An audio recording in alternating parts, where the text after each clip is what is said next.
नमस्कार दोस्तों, lead India के इस वीडियो में आपका बहुत बहुत स्वागत है। दोस्तों, आज के इस वीडियो में मैं आपको बताऊंगा, समझाऊंगा कि लिव इन एग्रीमेंट को लेकर के कई लोगों के मन में एक कंफ्यूजन होता है। और कंफ्यूजन ये होता है कि किसी मैरिड वुमेन के साथ में अगर मैं लिव इन एग्रीमेंट कर लूं तो क्या होगा, लिव इन एग्रीमेंट करके साथ में रहने लगूं, या फिर मैंने लिव इन एग्रीमेंट कर लिया तो क्या उस लड़की का कहीं और शादी हो सकता है या नहीं हो सकता है।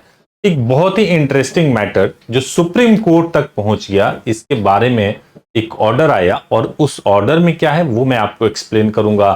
जनरल नॉलेज के लिए, एक सामान्य ज्ञान के लिए भी एक बहुत ही अच्छा ऑर्डर है। देखिए, सबसे पहली बात तो ये होता है कि जो लिव इन एग्रीमेंट होता है वो दो लोगों के बीच का एग्रीमेंट, जो बालिग है वो आपस में एक एग्रीमेंट करते हैं कि हम दोनों अपनी मर्जी से एक साथ रह रहे हैं, लिव इन पार्टनर की तरह रह रहे हैं, पति पत्नी की तरह रह रहे हैं। अगर हमारे बच्चे होते हैं तो उनका भविष्य क्या होगा, अगर हमारे में से कोई एक दूसरे के ऊपर कोई गलत कंप्लेन नहीं करेंगे, लड़की रेप का कंप्लेन नहीं करेगी, इस तरह का एग्रीमेंट दोनों के बीच में होता है। लेकिन मान लीजिए कि आप किसी के साथ लिव इन में ऐसा ही कोई एग्रीमेंट बना करके रह रहे हो और उस बीच में शादी नहीं हुई है, खाली लिव इन एग्रीमेंट बना के रह रहे हैं और उस बीच में लड़की के घर वालों ने लड़की का कहीं और शादी करवा दिया, फोर्सफुली शादी करवा दिया, तो जो लड़का लिव इन पार्टनर था, जो लिव इन में रह रहा था, क्या उसको कोई राइट है? क्या वो कोर्ट में जाकर के अपने लिव इन पार्टनर के लिए, जिसकी अब शादी हो चुकी है, कोई रिलीफ मांग सकता है? ऐसा ही मैटर है। आइए केस लॉज को देखते हैं फटाफट। केस जो है ये Bhagwan Raja bhai Chaudhary versus state of Gujarat है। और इसमें क्या हुआ, Raja bhai submitted live in agreement with habeas corpus petition before the Gujarat high court. आप जानते हैं कि हैबियस कॉर्पस का जो पिटीशन फाइल किया जाता है वो इलीगल डिटेंशन के लिए होता है। जैसे किसी को बंधक बना के रख लिया गया हो, उसके लिए habeas corpus writ petition high court या सुप्रीम कोर्ट में फाइल कर सकते हैं। और उसको इसलिए फाइल किया जाता है ताकि हम ये बताएं कि जिसको बंधक बनाया गया उसको तुरंत कोर्ट के सामने हाजिर किया जाए। पुलिस की ड्यूटी बन जाती है कि वो उसको कोर्ट के सामने हाजिर करे। तो हैबियस कॉर्पस रिट पिटीशन जो राजा भाई है इन्होंने लगाया।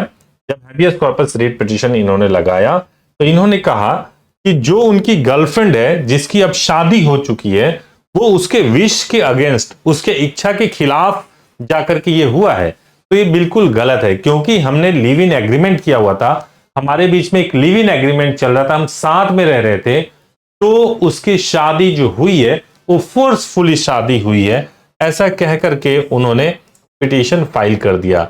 और जब ये पिटीशन फाइल किया तो ये भी कहा कि after that she left matrimonial house and live in with the Raja Bhai. उन्होंने कहा कि जब शादी हो गई, शादी होने के बाद से उन्होंने खुद मैट्रिमोनियल हाउस को छोड़ा और मैट्रिमोनियल हाउस छोड़ करके भाग करके वो राजा भाई के पास आ गई, जो उनके लिव इन पार्टनर थे। तो अब यह है कि इससे ये एस्टेब्लिश हो रहा है कि ये जो शादी हुई है उनके विश, उनके इच्छा के अगेंस्ट हुई है। तो ऐसे कंडीशन में क्या होगा, ऐसे कंडीशन में कोर्ट का क्या ऑर्डर आएगा?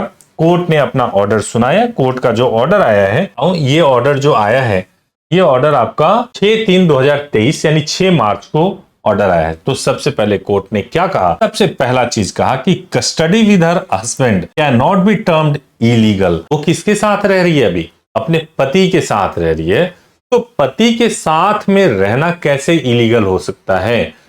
शादी हुई है, ये तो पिटिशनर खुद मान रहे हैं, राजा भाई खुद मान रहे हैं कि उनकी गर्लफ्रेंड की शादी हुई है। जब गर्लफ्रेंड की शादी हुई, लिव इन पार्टनर की शादी हो गई, और वो जब शादी हो गई और अपने हस्बैंड के साथ रह रही है, तो वो इलीगल नहीं हो सकता। तो हाई कोर्ट ने यही कहा कि भाई अपने हस्बैंड के साथ रह रही है तो ये इलीगल नहीं है। दूसरा कहा जो पिटिशनर ने, पिटिशनर है नो लोकस, यानी पिटिशनर को कोई राइट नहीं है टू फाइल प्रेजेंट पिटिशन, यानी कि पिटिशनर को कोई हक ही नहीं बनता।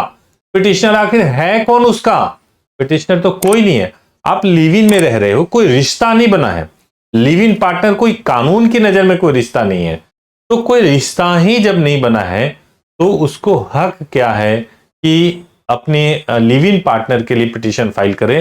तो हाई कोर्ट ने कहा कि petitioner has no locus to file this petition, और इसके बाद कोर्ट ने कहा court denied to entertain petition and dismiss it and imposed 5,000 cost on petitioner. यानी कि इतना बुरा पिटिशन था कि इस पे 5,000 का कॉस्ट भी इंपोज कर दिया गया।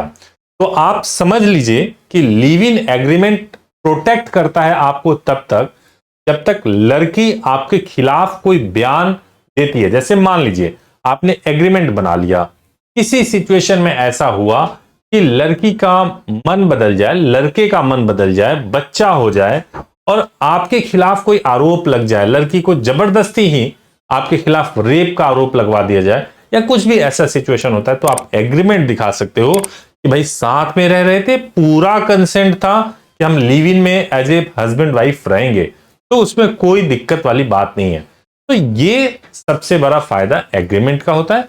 लेकिन बिल्कुल भी कंफ्यूज मत होइए कि लिव इन पार्टनर एक लिव इन पार्टनर है, वो आपकी वाइफ या हस्बैंड का स्टेटस उनको नहीं प्राप्त होता है। हस्बैंड और वाइफ का स्टेटस जब आप शादी करते हैं तभी प्राप्त होता है। उम्मीद है इस वीडियो से आपको समझ में आया होगा। अगर वीडियो अच्छा लगा हो तो जरूर इसको लाइक कीजिए, चैनल को सब्सक्राइब कीजिए। Thank you so much for watching this video. Thank you so much.